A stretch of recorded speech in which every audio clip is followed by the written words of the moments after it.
So if you're any kind of commercial business, the most important thing you need to do is sell stuff. Everything starts with a sale. You have no revenue to fund anything unless you have sales. You don't have payroll, you don't have rent, you don't have advertising, marketing until you have sales. So how do you get sales? Well, obviously you want to get people first to be aware of your product and to like it and want it, but you still need some process to transact the sale. If it's a small, less than $100 transaction, normally that can be done online. It can be done with a cash register. Once you start getting over 100, 150, 200 bucks, you probably need some type of conversation with the prospective buyer. If you're selling a car, you need a car salesman. If you're selling real estate, you need a real estate agent. If you're selling insurance, you need insurance brokers. Even if it's a smaller item, you want to have customer service, somebody that can talk to your customer. Well, do you have a plan for that? Does that person who is speaking to your clients have a strategy to make the sale highest priority, to give you the highest probability that you're going to get that sale? Look, if the customer called you, they have some interest. If you're a real estate company or a car dealership, they didn't call you to order a pizza. If you're selling insurance, they didn't call to buy pad of paper, right? They're calling for a reason. So you want to have a strategy for that call the minute it comes in, because every one of those calls represents a person that has your money in their pocket. We're not talking about misrepresenting things or high pressure sales. We're talking about helping the customer flow through that sales funnel to get them from, hey, I want to find out more, to them being very happy to do business with you. And that's a process. People are going to call, they're going to be skeptical, because that's the nature of the beast. They're going to part with their hard-earned money. However dollar amount you're asking that person for to give you for your product or service, think about what went into them earning that money.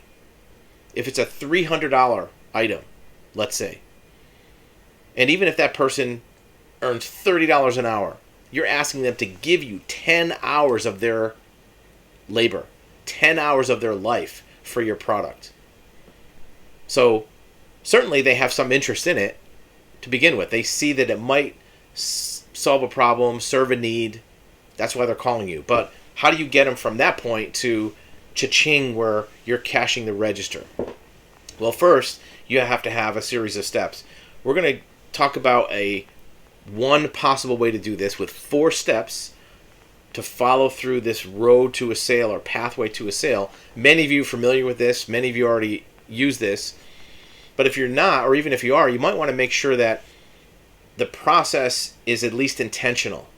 You don't want to just be giving out information like a talking brochure and letting the customer buy something on their own. You want to help the customer. That's why they called you. They don't want you to slam dunk them and high pressure them into something, but they do want you to help them buy the thing that they want to buy. Give them some confidence in it. If you just say, hey, whatever, if you buy it, great. If not, no big deal. That doesn't help them. They want to see confidence that they're in the right place. They're doing the right thing. They want you to validate their thought that what you have is good for them. If you're not even validating it, or the person that you have on the phone has any confidence in your product, how the heck are they gonna? They want to see you have belief that this is going to solve their problem. And you can hear that in their voice. When they ask you questions, it's going to be for the purpose of erasing their skepticism and confirming their enthusiasm. So how does it go? Well, first, step 1 is you want to develop a good rapport. You want to start out with a pleasant connection with them. You can call it meeting, greeting, whatever you want to call it. But whoever's on the phone wants to establish that you're not just another robot voice on the phone. We had an email come through the other day from a potential customer that reached one of our divisions after hours, and we have some automated responses after hours when there's no live salespeople, and they said, I don't want to do business with a computer. I don't buy things from computers. Valid point. Right? They don't want a automated response. If your salesperson is no different from an automated response in terms of enthusiasm or interest, you might as well have a computer. So that meeting and greeting, hey, how's it going? What's your name? Good to meet you. I'm glad you called. Just real simple. It doesn't have to be that complicated, but at least it starts out on the right foot, meet and greet. Number two is asking the customer where they're coming from. Call it qualifying, fact finding, needs analysis. And it doesn't have to take a long time. It doesn't have to take hours. But you want to start out by understanding what the customer is trying to accomplish before you start selling. Even if they ask you, hey, what is this product you're selling, these widgets? Are these widgets any good? You might think that's an opportunity for you as a salesperson to jump into the widget selling mode. It's not. You're not there yet. You don't even know if they're really a prospect for that product. You want to ask them, well, great, I'm glad you asked about it. It's a really good product. What makes you ask about it today? You know your product better than anybody else, but you want to find out why the customer is inquiring. Did you see it or ad online? Did you see the article that came out? If it's related to something else, let's say you're selling a car part. You sell transmissions for Ford Mustangs. And they ask you, hey, how are your transmissions? Are they any good? Yeah, we love our interest from the customers. What's your Ford Mustang like? Ask them questions to get them talking. Look, most people want to talk to you. They want to be the one that talks more than you. Salespeople think they have to talk over the customer or they have to do all the talking. Let the customer talk. It's their stage. Let them tell you why they're interested in your product or service. It won't take much to get them to wind them up like a toy and let them run, because they want to talk to you. They will tell you everything you need to know about how you can help them, or maybe you can't. If you can't help them, that's fine. But you want to know that before you try to sell a product or service that doesn't match what they're looking for. So get them to talk. Ask them questions. Again, you don't want to be fake or cheesy or salesperson, but be genuinely interested in what their problem is they're trying to solve. If you're not genuinely interested in the customer, get out of selling. Do something else.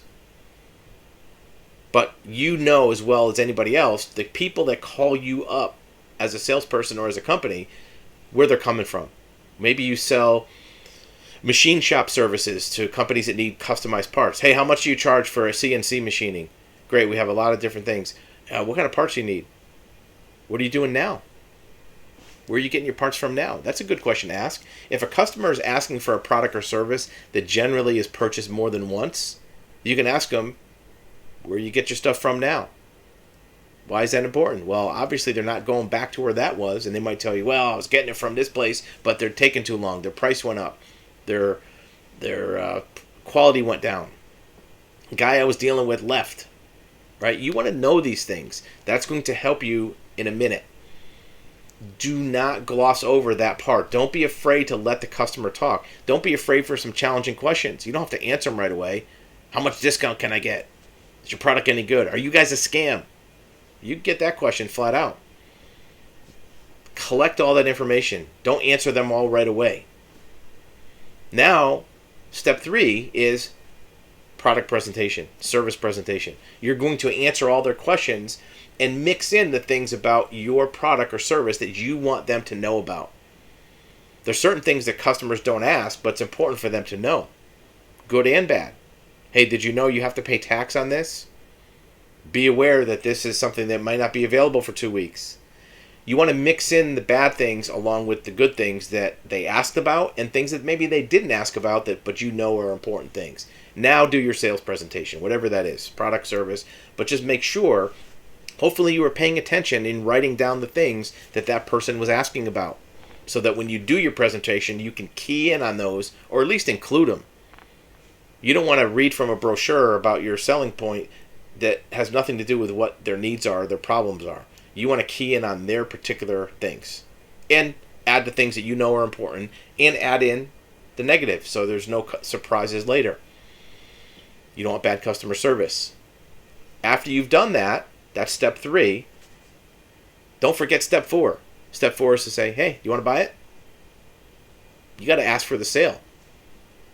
And you got to let the customer have an opportunity to do business with you. Look, if they're not ready to buy at that point, that's fine. You don't want to try to high pressure or strong arm somebody into a sale. It's not going to do you any good anyways. But you at least want to ask. And if they are not ready to transact right then, maybe it's not something people buy on the spot. Maybe it's something they have to check into, get quotes on. That's fine. But at least you want to know where you stand. Excellent. You're going to get quotes. Are you going to put in a good word for me? You want to know if you're in the running. If they say, well, not really because it doesn't match what we need. Well, what doesn't match? You want to give one more shot to try to overcome some objections. Don't let it just be passive. Don't be afraid of rejection. If somebody doesn't like what you have, own it. Find out about it so it'll help you with the next person. Maybe they misunderstood something that you described that makes you less desirable, but your product really solves their problem and you just missed that point. So ask them, hey, am I in the running? Is this a good match for you? Tell me. I want to know. Right? Don't be afraid to flush that out. Many salespeople are afraid of rejection, afraid of the negatives, because it's a hard job, sales. 9 times out of 10, you don't sell anything, and people say no. So you don't want to get any more no's. Get as many no's as you can. That's a good thing. So ask them. Don't leave it passive. Hey, if you want to buy, great. If you don't, no big deal. Had a company trying to sell us a service. It was pretty expensive, $8,000 or $9,000 a month. And they said, well, whether you buy or not really doesn't matter to us. Really? Then why am I wasting time with you? It should matter to you. You should want the customer to buy. You should feel like if the customer doesn't buy from you, that they lost out more than you did. Whatever revenue, commission, bonus, benefit you get from selling, that's great. That's good for you. But you got to look at it like the customer's going to gain something too. And if they don't buy from you and don't have your great product or service or whatever it is you're selling, maybe you're an accounting firm and you want to sell accounting services to somebody. You want to look at it like if they don't hook up with you, then they're going to be either not having really good accounting and tax services, or they're going to go to somebody else that's more defective than you. You have to look at it like it's a big loss for them. Oh my God, I'm disappointed in myself for not being able to help you. Those are some good ways to start a sales process. And again, do it with as much upbeat attitude as you can, because sales is tough. You're going to get run down. If you're a business owner, you want to make sure the people that are out there trying to harvest revenue for your company from good, solid, qualified customers are doing the right thing, because you spend a lot of time and money developing your business, developing your product, having a great corporate culture, having a high quality service. Think about what your overhead is every month. All that money is going into producing an excellent product or service. You want to make sure that the people who are out there representing you in the sales are maximizing the opportunity for your clients to benefit from the entire investment you've made in that product or service, because you believe in it, right? And if your sales staff is not giving your customers the maximum opportunity to take advantage of you, to take advantage of your investment, then some of that investment's being wasted.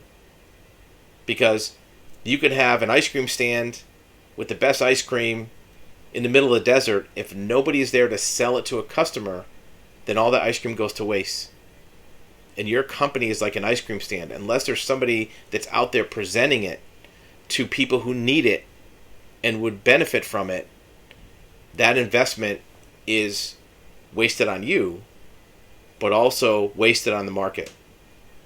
And one last little thing, don't confuse marketing with sales. Marketing, just put your product out there as information. Is just kind of like putting flyers on windshields. It doesn't sell anything. It gets people to know about you, to maybe call up, but that's not enough. You have to have somebody or some system to convert those inquiries into transactions. An inquiry is just a passive, hey, how's it going? They're looking for you to help them. They might be skeptical because salespeople are supposed to be disputed against. But that's your job, to dissolve that and make it easier for the customer to feel comfortable enough to take advantage of your product. Because if you didn't, you both lose.